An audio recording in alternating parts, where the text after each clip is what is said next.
처음 가볼까요? 예. 바람을 쐬고 싶은 마음에 점점점. 자, 이게 무슨 얘기일까요? 영상으로 만나보시죠.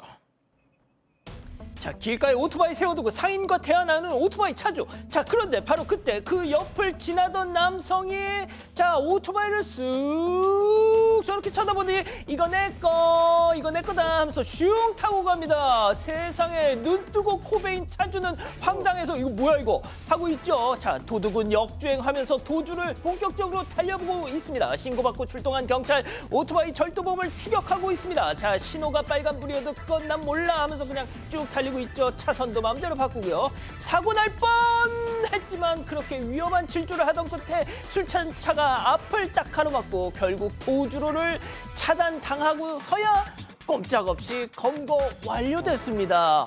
진짜 눈 뜨고 코 베인다는 말이 딱입니다. 어떻게 저렇게 도둑질을 할까요? 네, 그러니까요. 이게 지난달 7일 경기도 의정부시에서 있었던 사건인데요. 한 남성이 길가에 세워진 오토바이를 훔쳐서 달아났습니다. 이때 오토바이 주인은 이 오토바이를 세워두고 상인과 함께 대화를 하고 있었는데요. 그런데 남성은 길을 걸어가다가 이 시동이 걸린 오토바이를 발견하고 나서 바로 달려가서 훔친 다음에 다 도주를 하기 시작을 했습니다. 게다가 신호 위반에 과속, 또 역주행까지 하면서 도주를 했는데요. 이게 출동한 경찰이 오토바이를 발견하고 쫓아갔지만 운전자는 정차 요구도 무시하고 계속해서 위험한 도주를 이어나갔습니다. 그렇게 경찰이 1시간가량 추격을 해서 경찰차 2대로 이 남성의 도주를 앞뒤를 막아서 이렇게 잡을 수 있었는데요. 남성은 그렇게 약 8km를 도주한 끝에 검거가 됐습니다.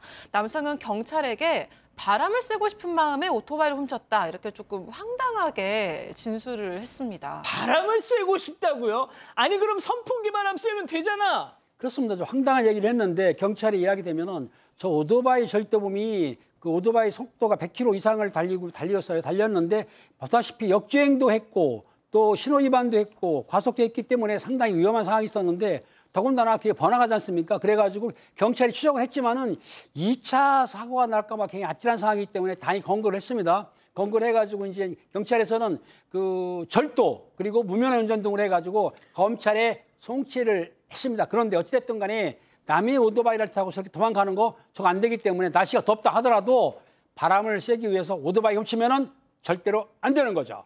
양 변호사님, 이걸 보시면서 많은 분들이 경찰도 다칠 수 있고 또 다른 M1 진짜 시민들도 다칠 수 있으니 그냥 팍! 아, 그러기나 말입니다. 근데 그 와중에도 또 경찰은 저 도주하는 범인도 다칠까 봐 저렇게 조심스럽게 이 가로막고 체포를 한 거지 않습니까? 정말 큰 사고 없었던 게 천만 다행이기도 한데 또 그러잖아요. 저런 사람들 틀림없이 혹시라도 그렇게 다치면요 경찰 고소합니다. 그런 부분에 있어서 공권력을 보호하기 위한 장치도 좀 필요하지 않을까 싶습니다. 아유, 좋습니다. 자, 다음 이어가죠. 미제 택시 파손 사건입니다. 자, 어느 택시기사에게 벌어진 황당한 일, 제보 사진부터 만나보시죠. 자, 택시 정류장에 주차해둔 택시인데요. 돌아왔더니 아니 이렇게 세상에 와장창 조수석 유리도 저렇게 박살, 뒤쪽 유리도 박살. 자, 어이구 구멍 쑥 뚫려. 자, 블랙박스로 당시 상황을 확인해봤더니 충격적인 장면이 쾅! 영상 만나보시죠. 아저씨,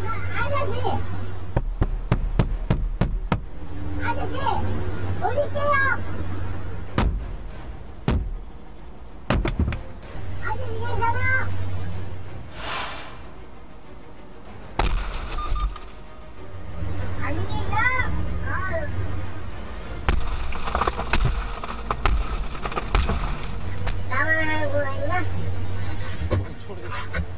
아, 너만 알고 있는 것 같아요. 일단 목소리를 들어봤더니 어지간히 술을 퍼마신 것 같은데 말이죠. 네, 술에 취한 상태가 맞습니다. 제보자는 서울에서 택시를 운전하는 택시 기사인데요. 지난 4월 19일 새벽 4시쯤 서울 송파 근처의 택시 정류장에 차를 세워두고 잠시 자리를 비웠다고 합니다.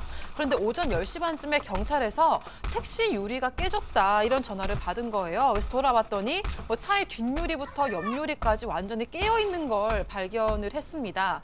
블랙박스를 확인해 보니 보니까 한 60대에서 70대로 보이는 한 술 취한 남성이 택시를 타려는 듯해서 뭔가 5분에서 10분 정도 차량을 맴돌더니 갑자기 휴대폰으로 차량 유리창을 왕창 깨부수기 시작을 했습니다.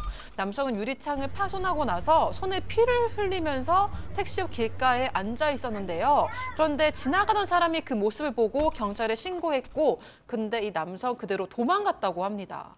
아, 백주 대낮에 술을 뭐 얼마나 마신 거면. 자, 저 짓을 하고도 그래도 도망갔다는 거 보니까 아주 블랙아웃은 아니었던 것 같은데 잡혔을까요? 아, 이게 경찰에 곧바로 신고를 했는데 3개월 정도 지났는데 아직까지 잡히고 있지 않습니다. 3개월? 말씀처럼 택시에는 지문도 있고요.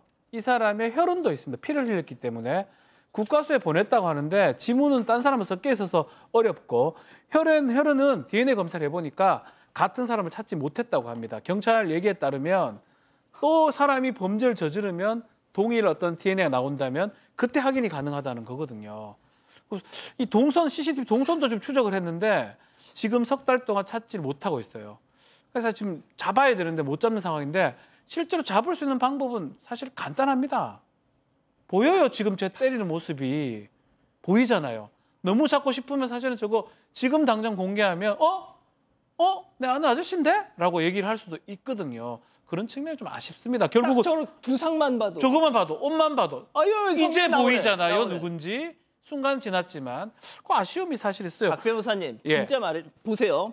저거 국과수에 넘기고 3개월째 돈이 경찰들 얼마입니까? 다른 일 못하고 저거 수사하고 이 행정력 낭비가 이게 얼마나 심합니까? 이게 제 얘기가 아니고 제보자 말씀입니다. CCTV에 그냥 다 찍혀 있는데 석 달 동안 뭘 하는지 안 잡힌다는 게 너무 답답하다고 하고 있습니다. 요 모습이잖아요. 예, 요 모습. 옷만 봐도 알 수 있어요, 사실은. 정말 이제는 진짜 우리나라도 개인정보 보호 좋죠. 좋은데 이제는 진짜 좀 여기까지만 하겠습니다. 진짜. 예, 좋습니다. 다음 이어가죠. 출렁다리 나사가 맨손으로 물음표. 자, 출렁다리 이게 정말 최선인 거냐 확인 좀 해달라면서 사방가족께서 제보해 주신 영상인데요. 만나보시죠. 자, 어느 출렁다리에 연결된 나사를 빙글빙글 어라? 내 힘이 센 거? 아니면 얘가 헐거운 거? 자, 다른 쪽으로도 걸어가서 또 다른 나사를 돌려보니 빙글빙글 쑥 해체 완료. 안 그래도 출렁다리 나사까지 헐렁헐렁.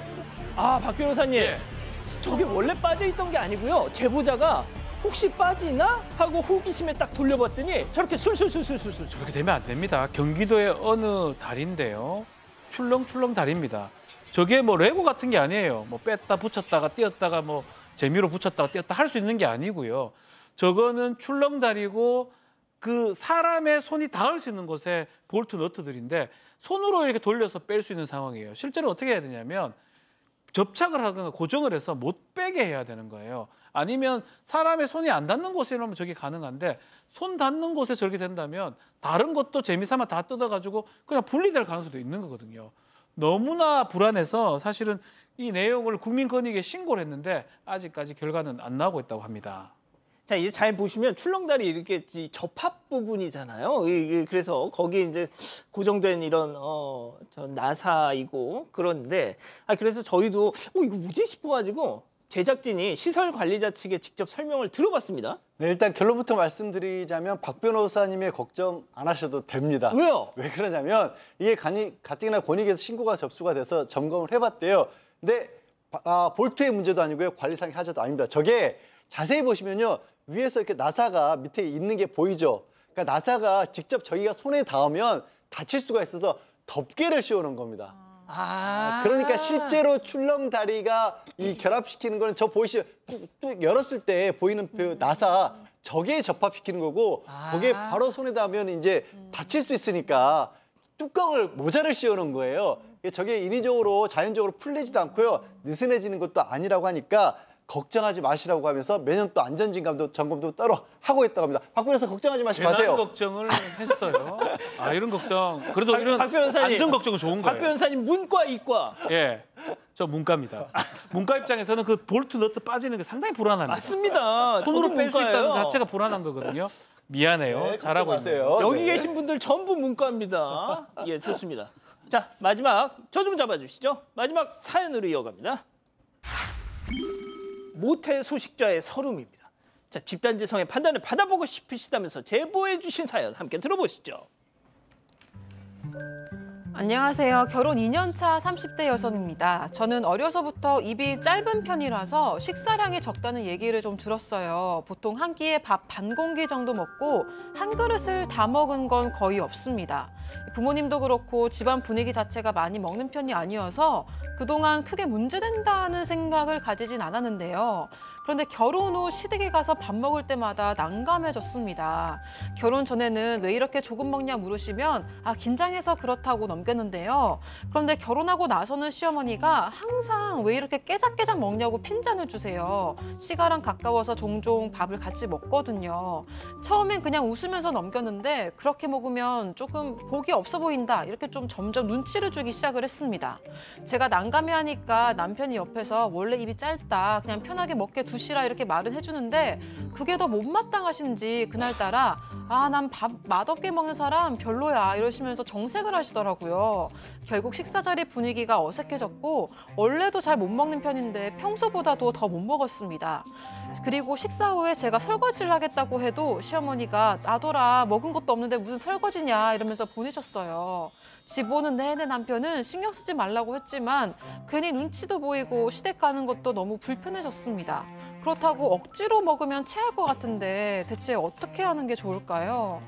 자, 기다리고 기다리셨던 부처 핸즈업 타임 6천여 분의 우리 가족 여러분들 채팅창에 OX로 함께 참여해 보시죠. 먼저 시어머니입니다. 하여간 정말 유난스럽기는 다혜야 시애미가 이 무더위에 며느리 밥 먹이려고 땀 삐질삐질 흘리면서 상다리 부러지게 차려줬으면 야 내가 너 같으면 소화제 먹고 가면서 먹는 척이라도 하겠다. 어째 그냥 깨작 아주 그냥 밥알을 새고 앉았어. 야 그래갖고 떡두께비 같은 손주 안겨줄 수 있겠냐? 아이고 동그라미입니다. 감사합니다 박 변호사님. 자 다음 사연자 며느리입니다. 아니 어머님 오해하지 마세요. 제가 어머님 성의를 무시해서가 아니라 제가 타고난 게 이런 거 어째요. 저희 엄마 아빠 포함해서 집안 내력이라고요. 아무리 어른이 해주신 밥이라도 소화제까지 먹어가면서 먹는 건 그건 좀 아니라고 생각해요. 아무튼 어머님이 절 별로라고 하셔도 그건 어쩔 수 없어요 X. 자 일단 팀장님부터 가볼게요. 그렇습니다. 지금 시어머니가 며느리가 밥을 잘 안 먹는다고 그래가지고 깨작 아니면 복이 안 들어온다. 아니면 밥을 맛있게 안 먹는 사람은 별로라고 말씀하시는데 지금 이 며느리 입장에서는 밥을 적게 먹었어도 병 걸린 것도 아니고 건강 이상이 없습니다. 그리고 더 중요한 거 남편이 좋아해요. 이상 없다고 합니다. 그런데 시어머니가 밥을 적게 먹는다고 그래가지고 너무나 간섭하는 것은 고부 사이에 갈등이 생기기 때문에 며느리가 알아서 먹도록 시어머니는 깊은 간섭을 하지 않는 게 맞다고 생각됩니다. 자 우리 은배 팀장님 며느님은 어떠십니까? 우리 며느리는 잘 먹습니다. 아주 잘 먹어서 제가 먹으라 하는데도 주는 대로 받아 먹어요. 진짜? 조금 살이 조금 쪘습니다. 괜찮으시겠어요? 며느님 보고 계실 텐데. 며느리가 내 후배이기 때문에 말 잘 듣죠. 그게 없습니다. 경찰 후배. 네. 자, 우리 박 변호사님. 자, 이제 사실은 이렇게 막 관여하고 깨작깨작 말하는 게 잘했다는 건 절대 아닙니다. 저는 어떤 말씀 좀 드리고 싶냐 하면 맛있게 먹는 척은 가능합니다. 어떻게? 많이 씹고요. 웃으면서. 맛있네. 요게 가능하거든요. 왜냐면 제 아는 사람 중에 실제로 위가 좀 작다고 자기는 생각해서 적게 먹는데 상당히 복스럽게 먹는다는 평을 받는 사람이 있거든요. 저는 태도의 문제라고 생각이 좀 들어가지고 혹시나 가능하면 이렇게 인상 쓰고 이렇게 먹는 게 보이는 거거든요. 미소 지으면서 한 목이 떠가지고 많이 먹고 광광광 씹으면 저는 할 수 있다. 그 말씀에서 제가 오를 들은 겁니다. 굿 아이디어 양 변호사님. 저는 굿 아이디어라고 생각 안 합니다. 왜요? 왜냐하면 사실 식습관은 사람마다 다 달라요. 먹는 양도 그렇고 같은 양을 먹어도 먹는 모습도 그렇고 사실 저는 이 시어머님이 단순히 적게 먹는 것 때문에 이런 말씀을 하실까라는 좀 걱정이 듭니다. 다른 이유가 뭔가 좀 며느리가 마땅치가 않으니까 그걸 트집업을 잡으신 것 같은데 시어머님이 다른 건 몰라도요. 그런 생활 습관 가지고 이렇게 짚으면 안 됩니다. 있습니다. 이게 박 변호사 얘기한 것처럼 억지로 맛있게 먹는 척 안 통합니다. 저도 좀 소식하는 편이라서 예전에 어른한테 그런 얘기 들어서 고쳐보려고 했거든요. 안 돼요. 탈납니다. 그렇군요. 백다희 아나운서. 네, 이게 같이 밥 먹는 게 서로 스트레스를 받는 일인 것 같아서 저는 좀 중요한 기념일이나 명절 제외하고는 좀 자연스럽게 식사 자리를 안 만드는 게 좋지 않을까라는 생각을 해봤고요. 댓글도 보겠습니다. 러브멜로디님, 소식하면 건강에도 좋고 좋지 않나요? 라고 하셨고요. 모직님, 소화기관이 사람마다 달라서 조금 먹어도 배부른 사람 있습니다. 라고 하셨습니다. 그리고 아름다운 세상님은 적게 먹더라도 맛있게 먹어드려 보세요. 라고 하셨습니다. 예.